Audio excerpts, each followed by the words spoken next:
if you don't fail along the way, how would you possibly learn how to succeed?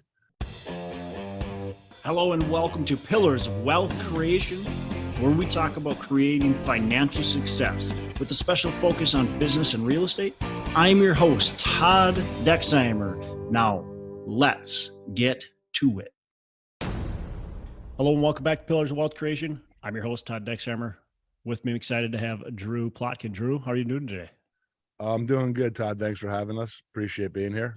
Yeah, absolutely. I'm excited to dive in. You've got, it sounds like a pretty unique story, kind of going to be, I think, a fun talk. So a little bit about Drew, Emmy award-winning producer and founder of the Launch DR TV agency, created direct award-winning TV broadcast commercials for celebrities like Jennifer Lopez, Serena Williams, Cindy Crawford, Drew Brees, and the list goes on, right? That just a short list there, but plenty more.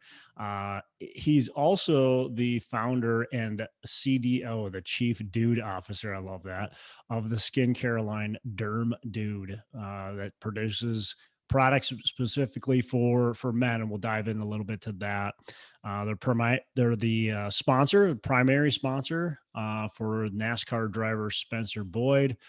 And then you're also co-founded Global Mobility USA, which is a nonprofit that delivers wheelchairs to people in need, which is awesome. So I commend you for that. So, man, with that said, Drew, why don't you give our listeners a bit more about your background, and then we'll dive in. Well, you told them all the good stuff. You didn't, makes me sound like a better person than I am. So, well, we're going to dive into some of that too. and the one thing we may, I don't know if it was written wrong or not, but you said Emmy award-winning news producer is Emmy nominated. I only say that because it was 30 something years ago. And I don't know that anyone would correct it, but I don't want to, we got nominated. We didn't actually win. Got it. All right. Nominated. So yeah, well, all good stuff. I appreciate you having us, Todd. That means nothing then, right? I'm sure, everybody gets nominated. No, well, I'm just joking. I just sold the trophy on eBay anyway. If we won, it wasn't even eBay at the time. So it's, so it's all good. But no, it's funny when you read it back, it sounds probably like a more interesting journey. Hearing it when you're living it, it's more like a roller coaster, and I guess that's the way life should be. And that's kind of how I describe my life a lot. We have a book coming out in a couple of weeks called Under My Skin, and has to do it's obviously has to do with tattoos, but it's not a tattoo book, so we'll get more into that. So that really gets into my life journey, and everything that you mentioned in the bio leading up is actually broken out in much more detail in the book, because within everything you described, there's just a lot of peaks, valleys, roller coasters.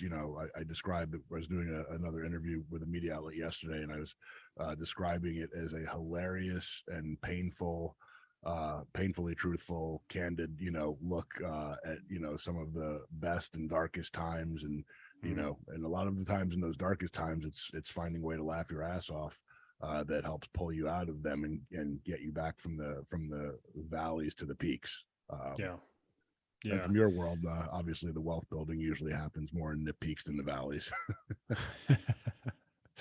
But it really sometimes doesn't, right? I mean, maybe the wealth building happens in the peaks, but the process starts in the valleys, right? And so some of those valleys that you went through built the character and built who you are today. Since you already mentioned that, let's dive into some of those challenges that you've had along the way. I mean, I don't, man, it sounds like you've gone through a little bit of a few experiences, some near-death experiences. Let's dive in. Tell me about some of that stuff. Yeah, well, and touching on what you said before about, you're right, at the peaks is maybe where you experience, the terms of material wealth or money or assets, currency, real estate, whatever is that asset. But I think you touched on something, and for sure it's for me at least, and I think most people, it's when you're in those valleys where you acquire and really learn and gain that knowledge, that ability, the tools, that is ultimately what's going to result in that wealth accumulation at the top. So I think it's about how you also define wealth. And I don't want to be too philosophical. I mean, if you ask 100 people, most of us are going to say the most obvious one is having financial comfort, the ability to take care of our family, our children, live in a nice home, retire one day, whatever it is, go fishing in Cabo, whatever makes you happy. And then, if you're Jeff Bezos, it's times a trillion. But there's also certainly wealth in learning and becoming a smarter person, a better person, a kinder person, a more useful person to the rest of the world and humanity and those around you. Those are huge pillars of wealth as well, in my opinion. So for sure. I mean, I am a believer that and I mean this in the most positive way. It really is, because none of us desire to want to be in the valleys. I'm not going to BS you or your listeners and say my hope is when I leave here today that I just fall off my face and go right back down to a valley, because that's where I learn the most. It's painfully true, but it's certainly, we'd like to always think that, all right, we got what we got to get, and now let's enjoy more time up here. So certainly that's a reasonable goal, expectation, and desire that we have. But it would be naive to kid ourselves and say that, when I'm at the top, or when I'm having the most success, when everything's going great, I love those windows and I want to extend them and live in them for as long as I can. And I try to, but I really don't kid myself or BS anyone that is not really where I'm learning or growing the most. That's not what gets me there. It's not really what keeps me there. It's what I have learned and continue to learn when I'm in those valleys. And sometimes those valleys are a couple of hours or a couple of days, and certainly a couple of years as well. At different times in my life, most of us can relate to the couple of years coming out of COVID and everything else. I mean, there's few people who would say the last few years have been the best of their life, maybe some, but in my case, throughout my life, I've had those windows that I get into in the book, and certainly that we can talk about, where I try to, especially looking back, say, man, thank God for those valleys, because one, I survived and made it through, and I made it through much better, much stronger, much better person for it, for myself and for others around me. Yeah, you get into some of those, and like you said, I mean, some of them might be just, you wake up in the morning, you get a phone call or get an email, and you're like, crap, like something like this is bad, and maybe it goes away or gets taken care of, not goes away, but gets taken care of and solved in a day or even a few hours or a few days. But then you got some of them that are like, you're in a time for months, maybe even years. You know, uh, how do you get in one of those funks? And let's call it a long-term one. Let's call it something that lasts. It lasts you, months or longer. Yeah. How do you not stay there? How do you get out of it and push beyond and push that rock back up the hill? Yeah, I think that's a great question, that's what I try to make the point in the book. It's not a rah-rah, book about, look at me, I'm Tony Robbins, all you need to do. And I'm not knocking Tony Robbins for people who like, that line. There's nothing, I'm not endorsing it or knocking it. I'm just grab the quick example. But usually those types of events, and some of the other similar ones that I've been to of other people are, show up, here's why your life's in the toilet, and here's why I'm flying in a fleet of helicopters, private jets, and own 7 islands. And all you need to do is this, but just buy this from me, and I'm going to teach you how to do it. Yeah. I couldn't be more opposite of that. And I didn't want the book to be that, because my life hasn't been that way. And one of the reasons why I moved forward and actually wrote the book, because it's very personal, it's very revealing. I share things in the book that I had not shared with anyone in 50 years, even closest people, that were just very deep, somewhat dark things that I felt I wanted to be open about in my own life and journey, and how they affected me for the better and the worse. Is that I almost had this uncomfortable sense of my life looked too good in a lot of ways to a lot of people. And it wasn't about not being grateful for the gifts and the blessings I had, but, you know, a very nice home in Southern California, beautiful family, a very successful, you know, thriving business. I worked with a lot of celebrities, as you said, which, while it never meant anything to me, it wasn't. In fact, I wanted to get out of that world, even though I was in it for 20 years. I didn't really want to do that anymore. I would avoid, when people would even ask me what I do for a living, I generally avoided saying, you know, director, producer in Hollywood commercial agency, because I didn't want, oh, did you ever know so-and-so, or did you ever do the commercial? And the answer was yes in a lot of those cases. Yeah. You know, the first commercial I ever directed was with Paris Hilton, you know, 20 something years ago.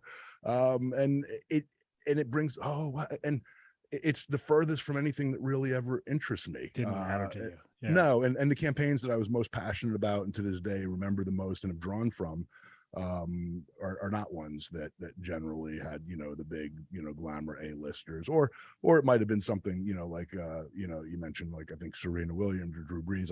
I tended to enjoy working a lot with athletes, just because, as a general rule of thumb, for the most part, someone like a Drew Brees or Serena, who's been honing, you know, that determination, you know, Serena Williams chasing balls down for, you know, since she was 6 years old or whatever, with her dad, and you know, and filming with her. I remember when we filmed with her not too many years ago, because she had not just had her child yet, but we're filming in Florida in the sun for a commercial. It was very hot out, and you know, I would ask her to do some extra retakes, and just to make sure we had it right for camera. And it could not have been more delightful, more sweet, more giving of her time than anyone, let alone a celebrity, which sometimes can be demanding of time schedules. Sure. Or sometimes you just meet some celebrities who are just not that nice and friendly too. It works all ways. Sometimes they're great, but she could not have been more giving. And then at one point she took a break to sit down, and her makeup person, oh, could you give her a minute out of the sun? I said, yeah, you know, take as much time as you need. And I said, you know, because, you know, she's going to have a baby. I didn't know that, and hadn't been announced yet. I think they announced the next day that she was actually pregnant. So here was this woman who, you know, already had her endless amounts of millions, was arguably the best, if not one of the best, you know, women's tennis players, or tennis players all around the history of the world, did not need to be doing any commercials, and certainly could have shown up for 30 minutes and said, you know, hi, I'm Serena, boom, and out, and gave us every second of every minute of every hour and then some, and was so, you know, genuine and kind that, you know, so there's a level of work ethic and appreciation that I also had an ability to see and say, it is not accidental how some people end up achieving their goals as well. It goes into that too. Yeah. I mean, that it just, she's showing up in every aspect of her life, right? She's showing up in tennis, but then she's also showing up just to do a commercial with some people she doesn't know, and Money she doesn't need. And some people just, they don't have an on-off switch. Like, when you find people who are genuinely authentic and true to, you know, who they are, it is who they are. It doesn't mean they don't have a bad moment. And, you know, I don't remember how I got down that tangent, or what the question originally was. That's the ADD kicking in. The undiagnosed. Well, the question ADD. was, how do you dig yourself out of the hole? So yeah, so how do you dig yourself out of the hole? Which for one is, I've tried very hard to look at people who I find inspirational, motivational, that I've been able to access directly. And sometimes it's a celebrity or an athlete, and sometimes it could be the janitor in a building, and watching their work ethic and their passion and their commitment to their job day in and day out, and watching them, you know, move up, or what their motivation is and what their goal is. So I think it's a mistake to only look at someone that, you know, might be too high of a figure, and not look at everything in between on the range. For me, it's all about mental, and everything has always been that way. One of the, you know, worst jobs I'd say that I ever had, and most people, even if you've never done it, can probably relate, was as a telemarketer. And this was probably, I mean, you know, sometimes I'm off by a couple of years with a lot of the back and forth, but it was probably about 25 years ago, roughly. And I was out in California, and I'd always been entrepreneurial. So I'd started, you know, one of my various businesses, and this business started to, you know, do well. And then there was a big .com boom, and kind of overnight it went away as quickly as it can be.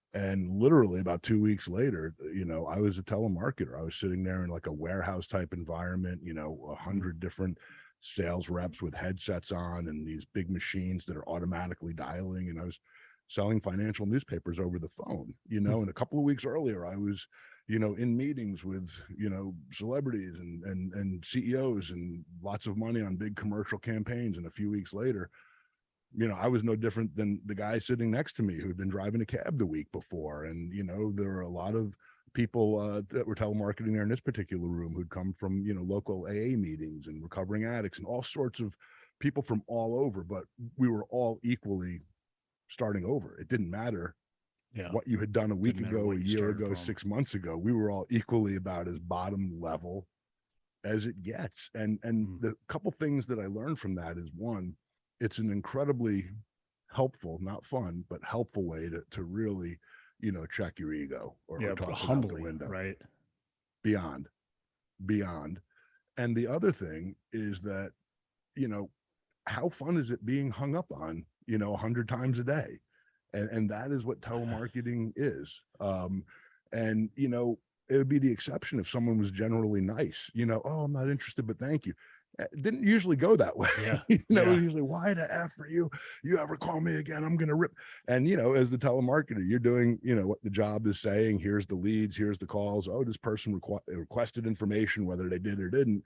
And what had happened is I was, again, it's such a ground zero in my mid-20s at that point, out in California, did not have any money. I was living rent-free because I'd gotten a job as a building manager. In California, I don't know what the law is today, but at the time, if a apartment building had something like more than 16 or 20 residents, they had to have an on-site manager living there. So my job was to collect the rent, change the light bulbs, but it was not in the best part of town. I remember, and I write about it in the book, someone was like, I think 6 or 7 days late on rent one time. And at 3 days, you put a notice up on the door. At 4 days, you do something else. And after X amount of days of not paying rent, you have a right as the building representative to use your master key and enter the room. And I went in and entered the guy's room on day 7 or so of not paying rent. And he was dead in a chair with a crack pipe next to him. I mean, so so that's where I was living, but rent-free and telemarketing.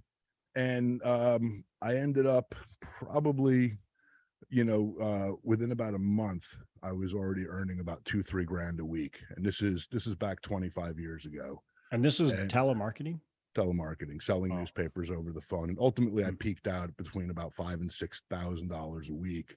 And other people were not making this kind of money. Yeah. And I was working about 20 hours a week. I kind of dialed it into where, and the book gets into much more detail, but about figuring out, okay, here's the peak hours, here's this, here's that, and I learned a lot of things. I did it for about 18 months. And I really, it helped me hone so many different things of, okay, listen to who the most successful people are. Then I would go and sit around who are the least successful people, not to stick it in their face, but I didn't want to just learn what the successes were doing right. I wanted to learn what the unsuccessful people were doing wrong. Yeah. Because that's so powerful. It is, because for me, when something works well and succeeds, I don't necessarily draw as many useful life lessons from it other than enjoying it. Whereas when something isn't necessarily going as planned, it's an opportunity to dissect it and see, okay, if this went that way just a little bit more, here's what would have put it over the top. So I think there's valuable learnings in all, but I really immersed myself in starting back at that ground zero, like throwing the ego out the door entirely. I really had a mentality, and I say this like no plan B. There is nowhere else to go from here. There is no backwards.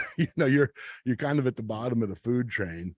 And I have one of my tattoos on my finger says no plan B, and that's always been so I can remind myself that backwards is not an option for me. And I really listened, observed, tried a lot of different things. And again, if the average person was making $500-600 a week, I was averaging $5-6 grand. I remember I met a girl at the time, and she did not believe that I was not a drug dealer because I had too much cash. She made me drive to where this telemarketing business was and wanted to see that it was a real business, a legitimate company. It still exists today, the financial publication.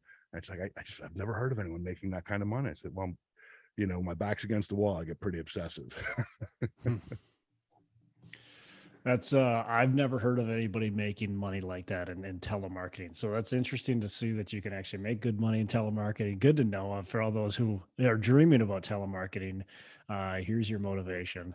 Uh, I'm Well, sure you got most guys today aren't. who are doing crypto over the phone and things like that. And Yeah, right. there's also some types of telemarketing that are a bit gray and on the edge. This was not. This was very straightforward and legitimate. And as I said, it's a legitimate, one of the top financial publications that still exists to this day and is in high circulation. But yeah, I know that some people listening to this who are probably you know, it's finding the right specific job as well that has that ability to grow upon success.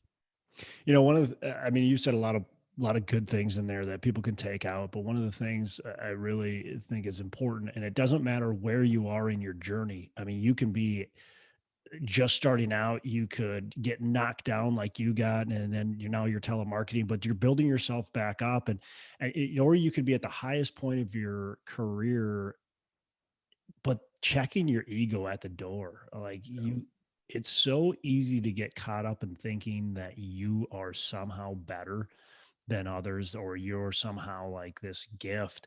Or you just, things start going really well, and you're like, man, I'm just rocking.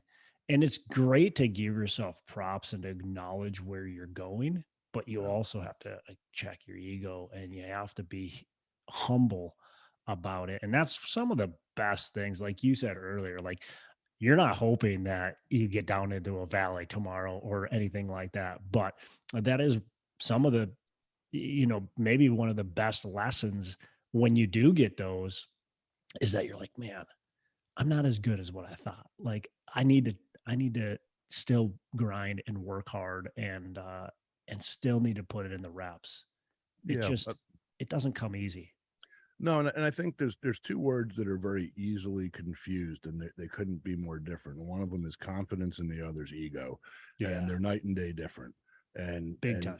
having confidence is critical. You don't want to have false confidence. You don't want to BS yourself. You don't want to fluff yourself. But genuinely striving towards being confident is critical.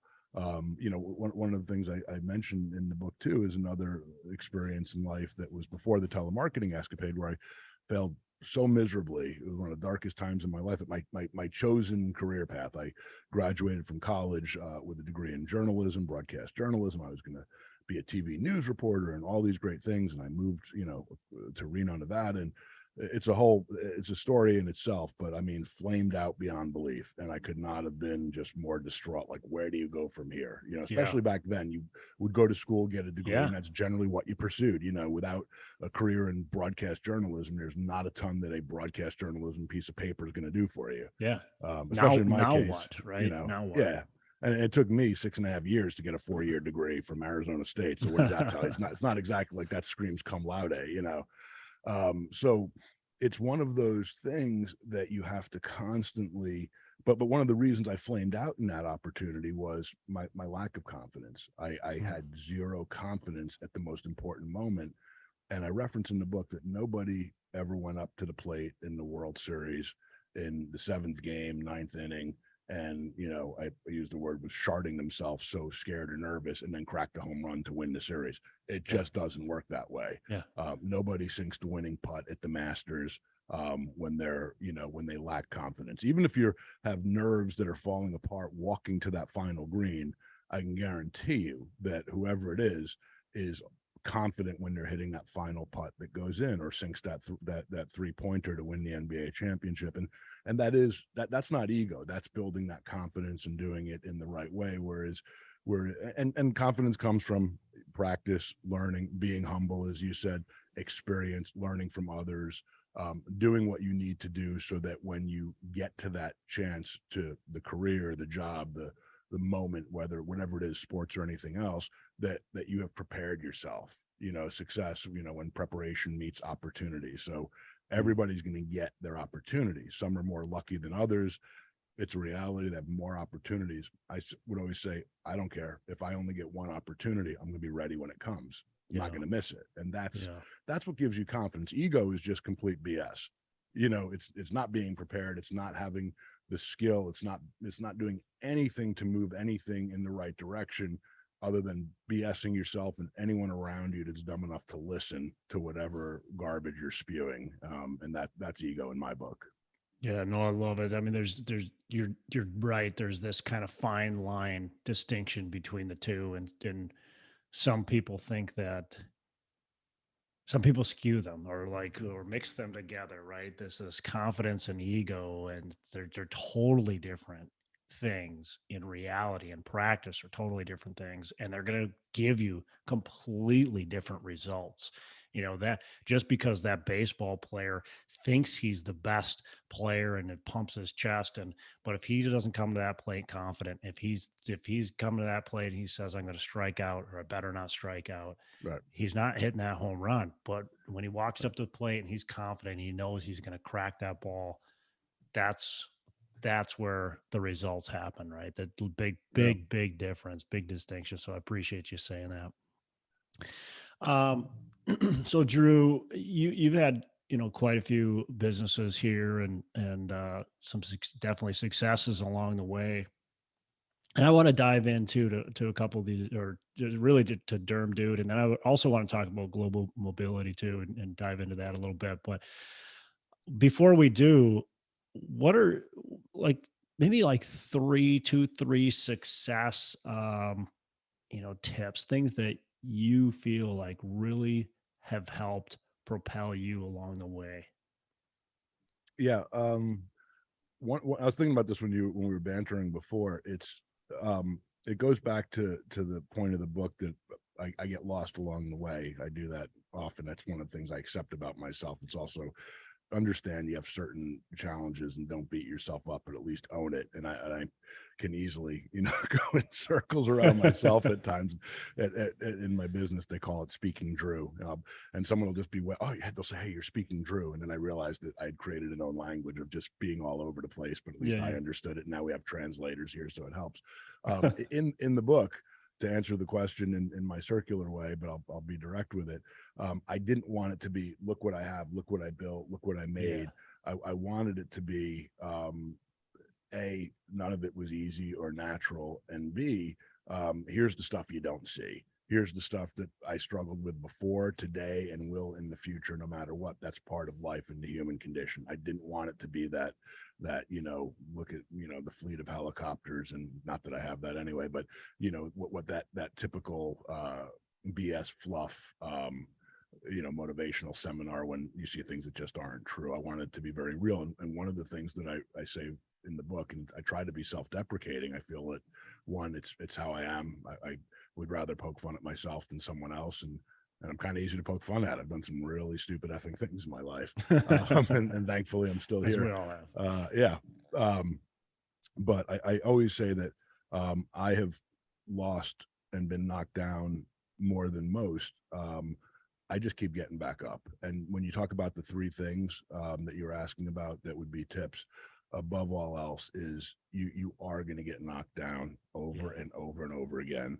And the single biggest difference, and it's a statistical fact, is if you keep getting back up. You don't have to be the smartest. You don't have to be the best. You don't have to be the brightest.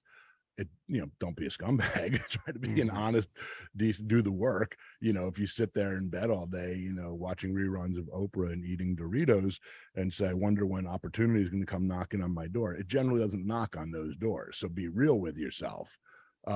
But as far as, when you genuinely put forth your best effort and you fail, damn, there's nothing wrong with that. And I think the word fail gets such a negative, wrong rap. And someone wrote the analogy recently. I hadn't heard this before, but I guess it's been out there for a while. They wrote FAIL, fail, first attempt in learning. And I was like, man, I wish I didn't have to wait till I was, near 50 to first hear that, because I think it's brilliant. And if you don't fail along the way, how would you possibly learn how to succeed? How would you possibly know how far you can push things and how you can take things? Because real levels of success is not, hitting a single and then saying, oh, I'll stop here. It's saying, and I didn't really play baseball than Little League, so I don't know why I'm using baseball analogies today. Maybe it's just more universal for people to understand. but you know, it's when you get on first base as a single, you're tunnel vision on how do I get to home plate, because if I don't get to home plate, I don't score, we don't win. So I believe that you know, it is, how do you learn, how do you take chances, you have to risk. You know, one of my very first tattoos somewhere on here, I get lost, it says, you know, risicere, which was the Italian word for risk or to dare. And I was 20 something years old, but I was afraid for myself that I wouldn't take chances, that I wouldn't risk, that I wouldn't dare. And you know, it's funny, the book Under My Skin, which each tattoo tells a chapter in a story, and I always say, oh no, it's not a tattoo book. And people go, you're covered in tattoos, it's a big part of who you are and what you talk about. You have a brand of skincare for tattoos and balls and beard. And I say it's not. It's about life lessons and journeys, and I'm just one big giant post-it note to myself. Yeah.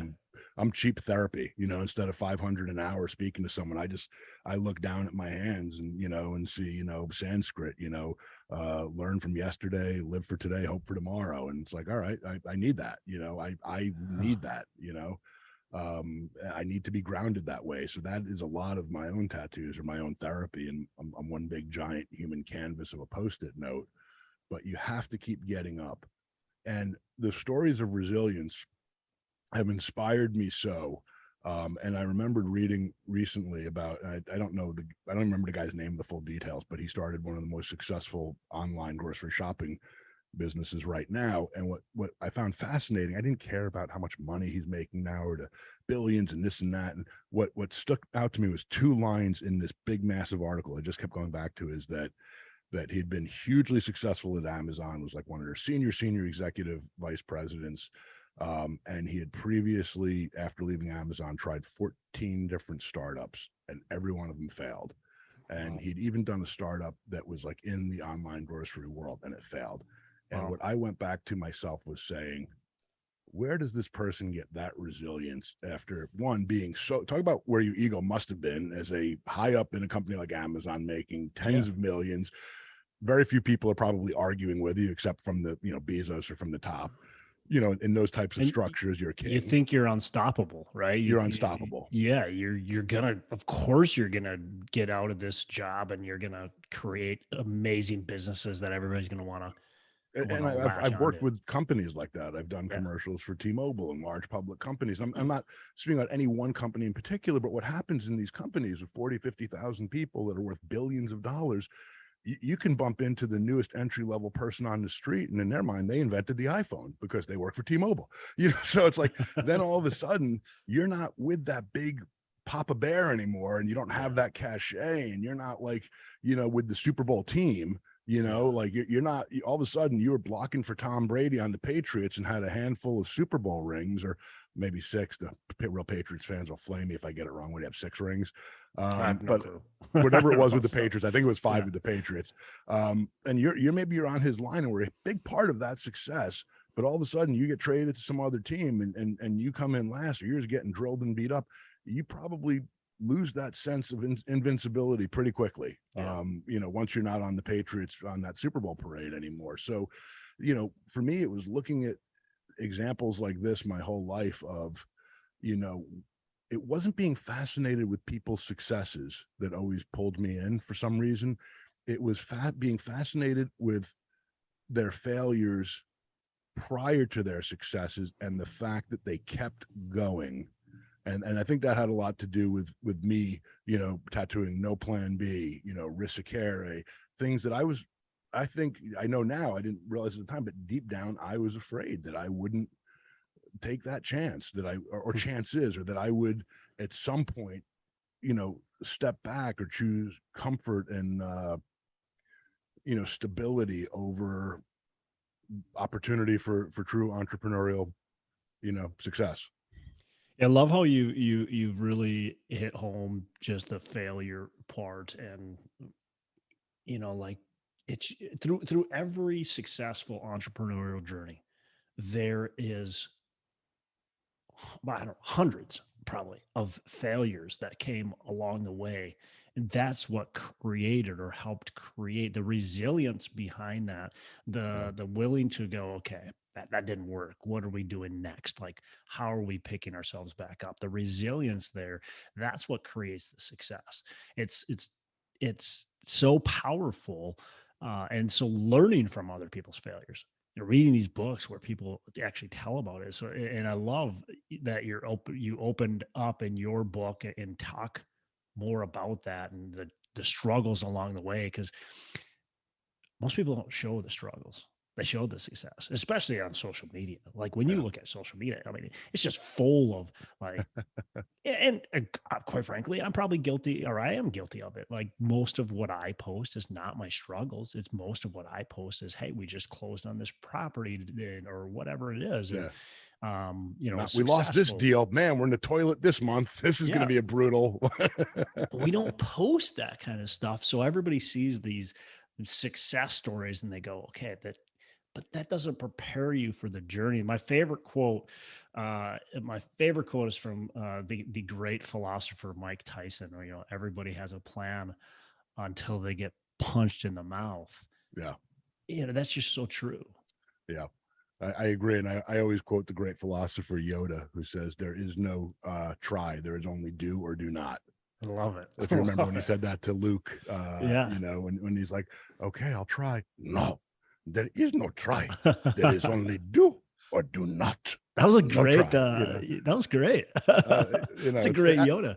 well, sometimes, someone will send me something like on my team or even a vendor partner, and they'll be like, okay, we're going to try. And I'll just send the 3-second meme, and they're like, no, I don't want to hear that. Yeah. My father, Yeah. It's so true though.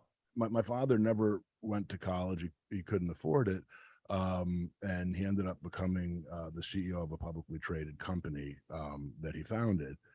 And, our relationship was very complex. And the book gets into that more. I'm not going to get into it now. People can read about it, probably because it's too complex of a topic anyway to even just bring up or blurt out. But the book certainly explains it.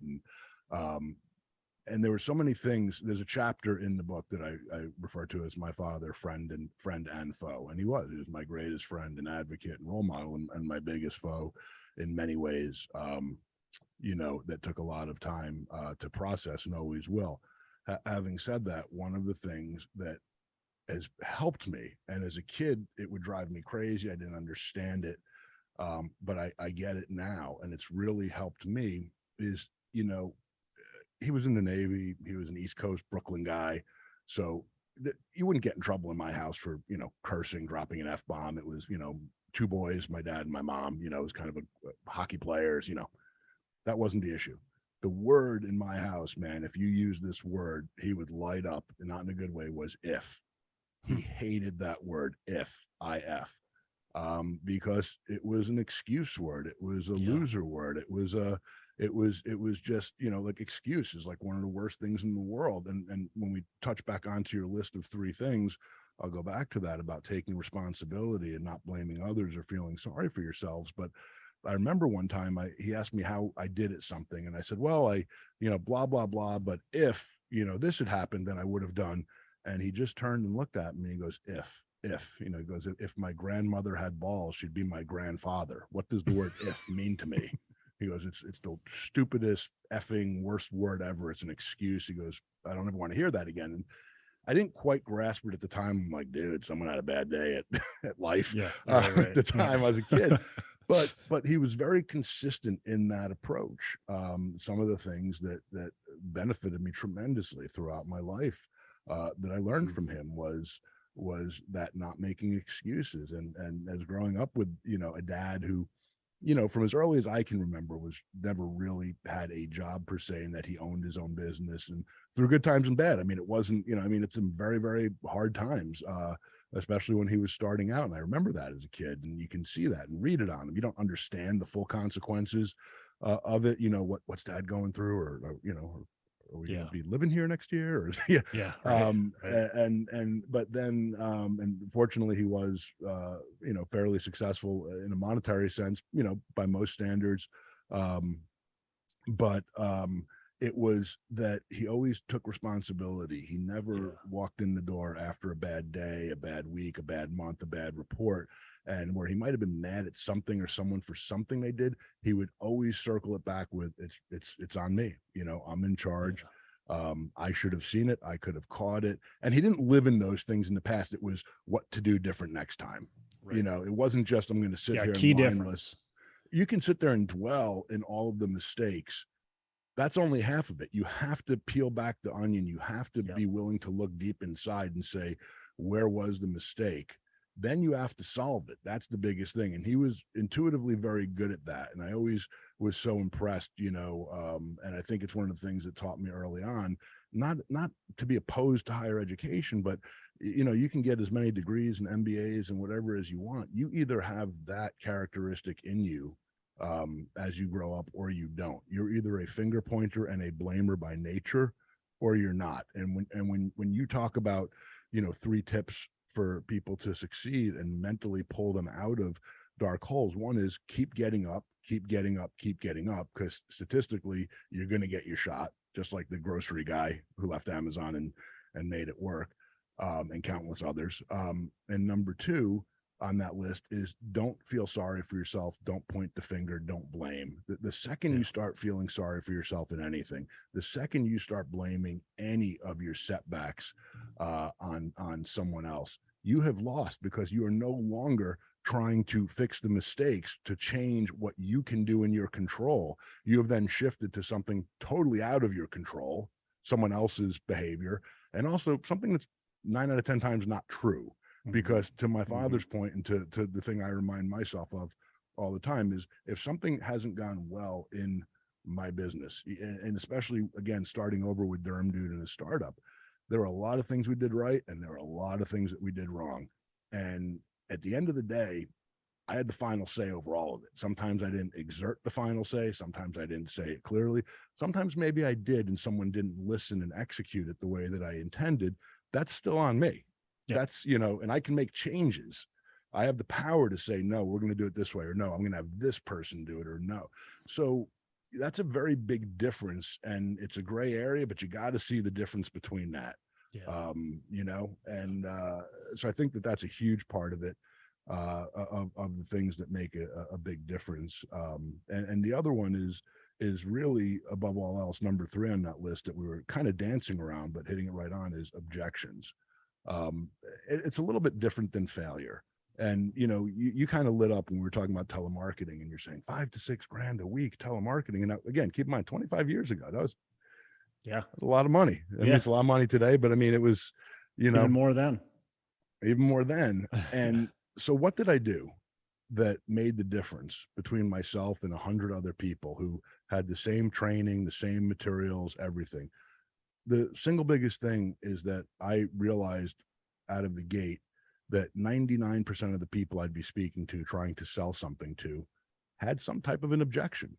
For the most part, I was not going to get on the phone with someone who was going to take out a credit card and say, oh, I was waiting for you to call. Here's $300, $400, sign me up. And, you know, I'd like a very expensive subscription where you make a nice commission. Let's do it. You know, thank you for calling. You saved me the trouble.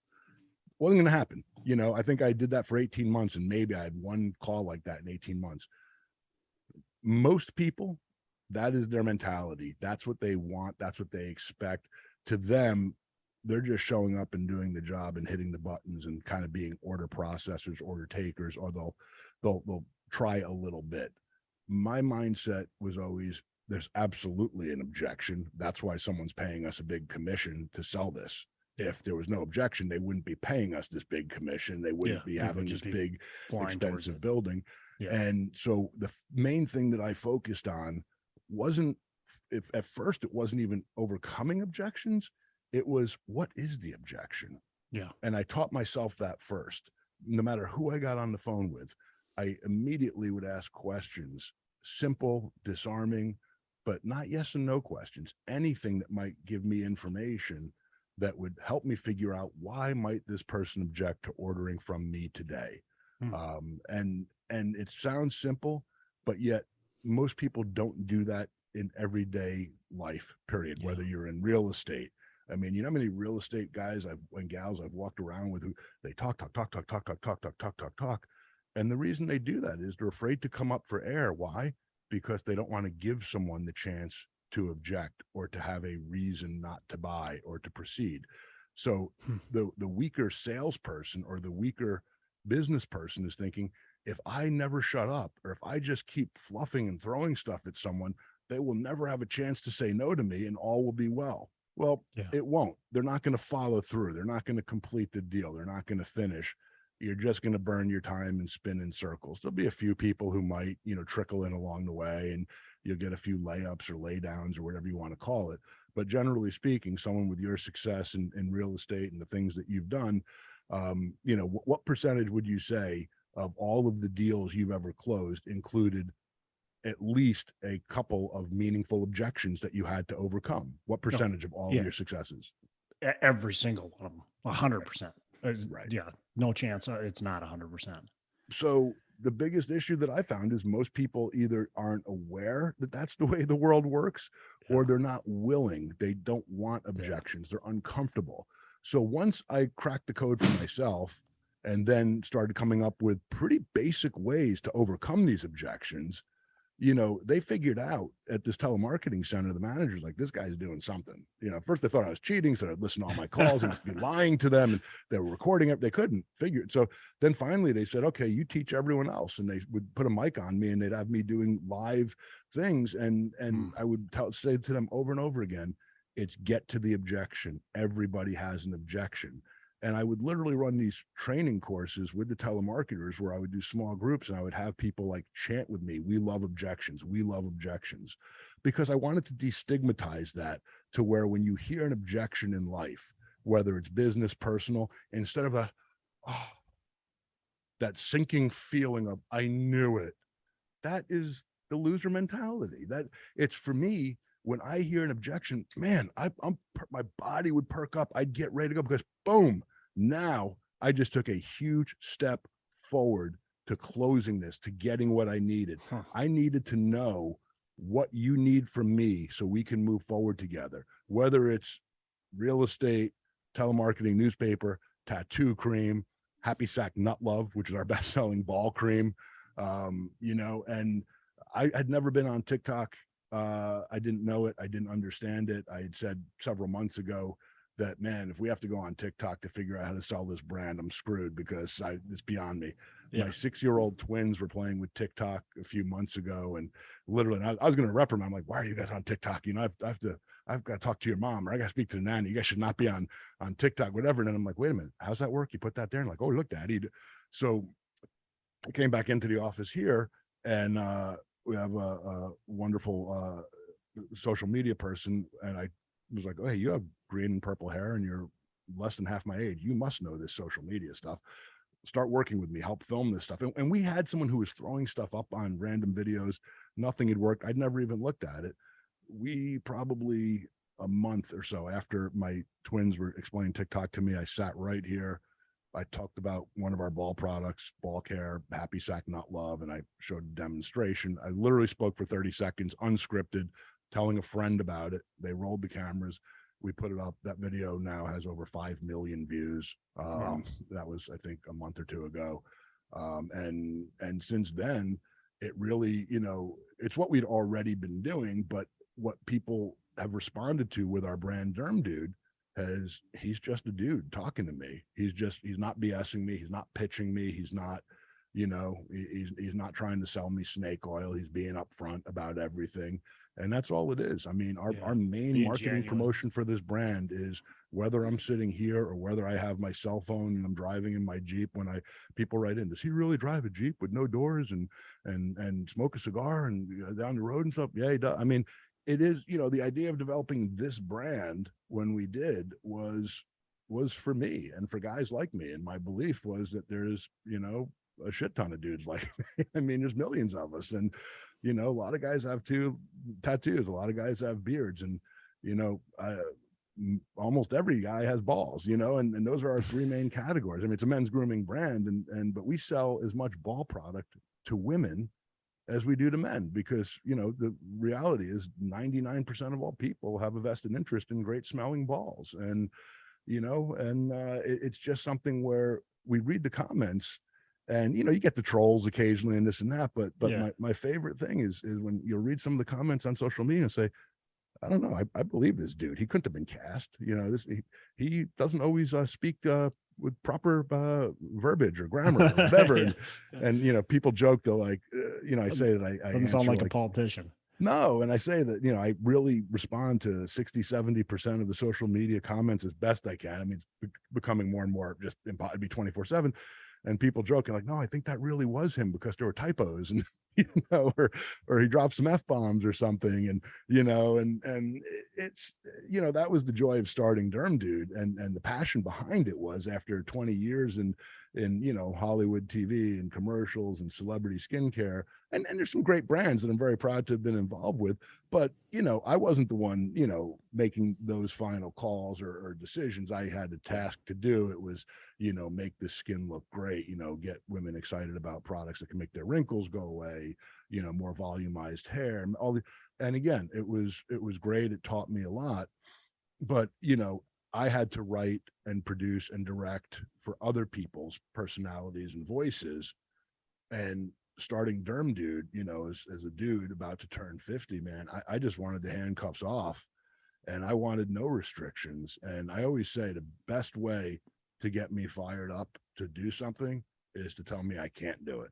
Yeah. I'm gonna effing do it. I'm willing to listen if you say we shouldn't do that because, all right, I'll listen to that, explain it, let's have it out. Sometimes you're right and I'll agree, and I want that feedback. Sometimes you're wrong, but tell me I can't do something, I'm fucking doing it. Yeah. I love it. Man, Drew, we could keep talking for a long time, but we do have to wrap up. So I'm going to ask you a couple last questions, and then we'll give you a little chance to tell the listeners where to reach out to you. So a couple of last questions here. A favorite book that you're reading kind of right now, or you've been reading, or you just got done reading? What's something that you can pass down to our listeners? Yeah, there's a book called The Hole in Our Gospel. It's a great book by a guy, I think I get his name right, Richard Stern. He used to be in the corporate world and then went on to be the CEO of World Vision, a charity, nonprofit.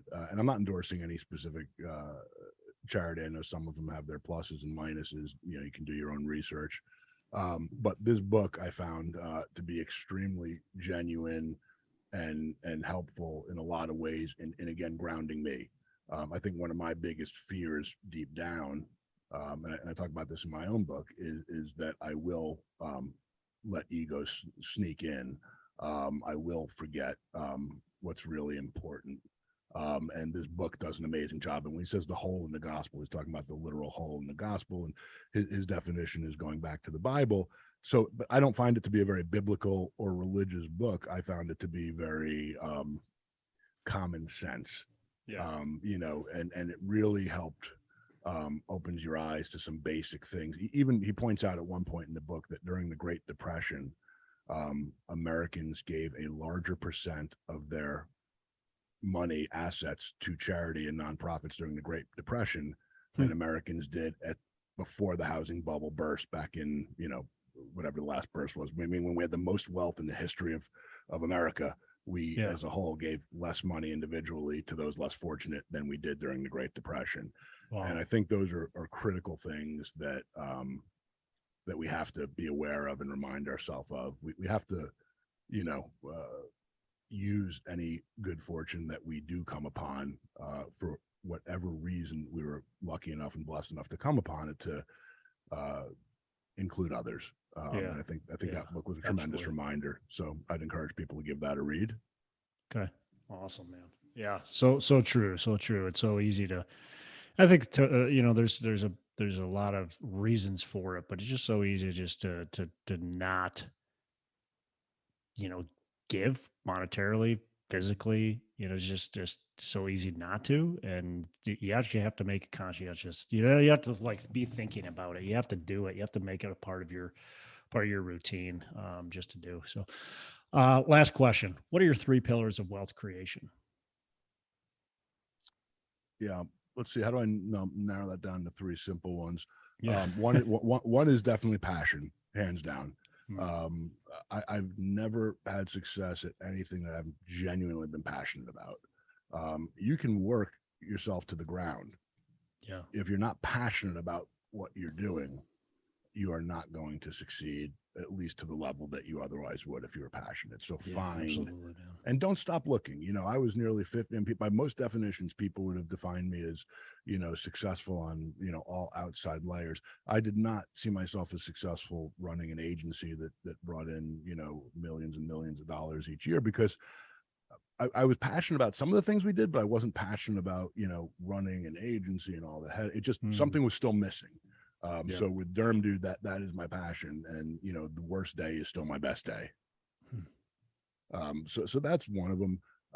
You know, for me, you know, one of my tattoos is on my finger says lower the bar. And, you know, for me, that's a reminder to myself is, you don't have to be the smartest guy in the room. You don't have to know everything. I always say that I try to be the dumbest person in the room, especially if I'm the one hiring people. Why would I want to hire someone in a very specific field that I need them to grow and build if I'm smarter than they are in that? What are they bringing then? You know, I want someone that's going to bring things that I'm going to be able to pull from and others are, and that they're going to take us to the next level, which kind of goes back to that philosophy that I don't even know who originated it now. Everyone takes credit for it, but A's hire A's, B's hire C's, C's hire D's. And, you know, I won't break it down. It takes too much time. You're familiar with it, but people who are confident, you know, want to bring on other people who are great, who can raise the bar. So my tattoo of lower the bar is a little bit of an oxymoron. It's being humorous, but especially when you're 6'4", 240 pounds, a big beard covered in tattoos, it is very common for people to underestimate me. And that's always played to my benefit. And I let them do it all day long, you know, in a business meeting or anything else. So now I'm sharing that, but so that's one of them. And then I would just say, finally, the third pillar would be, you know, keep your emotion in check, make it deliberate. It's okay to get pissed off, but try to be deliberate when you are. You know, being emotional doesn't always need to mean losing control. Losing control, I would say, is a bad thing. Showing emotion is a human thing, whether it's happiness, celebration, being really pissed or livid. People need to know that too. I'll get pissed at myself. I mean, I need that. But I'm talking about, you don't want to cross over into emotion. And that's where you start to make erratic decisions and, you know, decisions that are out of bounds. Be deliberate. If you're going to be emotional, be deliberately emotional. And hopefully that makes sense. There's a fine line, but it really makes a big difference. Yeah, you know, I think, yeah, 100%. I mean, you can be pissed off, but if you lose control, you lose everybody, right? No, if you're not rational about it, people just they're not gonna respond well. So yeah, definitely, man. This has been really good. Tons of great information that you're able to pass down. And look, listeners, I would take just a couple things out of this episode, something that really resonated with you. Take that and really focus on it. You know, spend some time with it this week and really focus on it, because there's a lot here to unpack. And you know, I'm going to have to re-listen to this and unpack more. And I'm sure listeners, you're going to have to do as well. Drew, how can our listeners get in touch with you? Kind of learn what you got going on, you know, Derm Dude and everything else you got going on, your book too. How can listeners get in touch with you? Yeah. So if you go to dermdude.com, which is derm, DERM, and then dude, DUDE. So dermdude.com, that's going to give you access to everything. It's our brand. You can see the products, but you'll also see there's a lot about us. There's a lot of our personality in our website. I don't really see it as a website. It's more of a community. It has our whole history and story of getting started, our blog. We're really not a hard sell type of brand. I'm just as happy for people to come and read and learn about the information and ask questions as I am if they buy something, because I believe if we inform people and answer their questions and offer them a great product for a fair value, I'm confident we'll continue to grow and do well as we have been. So that's dermdude.com. If anyone wants to email me directly, I still respond to my own emails. Nobody else does. That's CDO, as in Chief Dude Officer, CDO at dermdude.com. And you can link to all of our social media channels through there. And the book is scheduled to come out the end of this month, and it's called Under My Skin. And there will be a link to that on our webpage, and it will also be available through Amazon.com. Cool. That's awesome. Yep. Well, Drew, again, really appreciate it. This has been a lot of fun, and man, you have a fantastic rest of the day. All right, Todd, thanks for having us. We appreciate it very much, dude. Good luck with everything. Thanks. Hey, thanks so much for listening. I appreciate you being a loyal listener. I would love to have you go on to our Facebook page and subscribe, give us a thumbs up, go on to iTunes or wherever you listen and give us a rating and review. Don't forget to subscribe.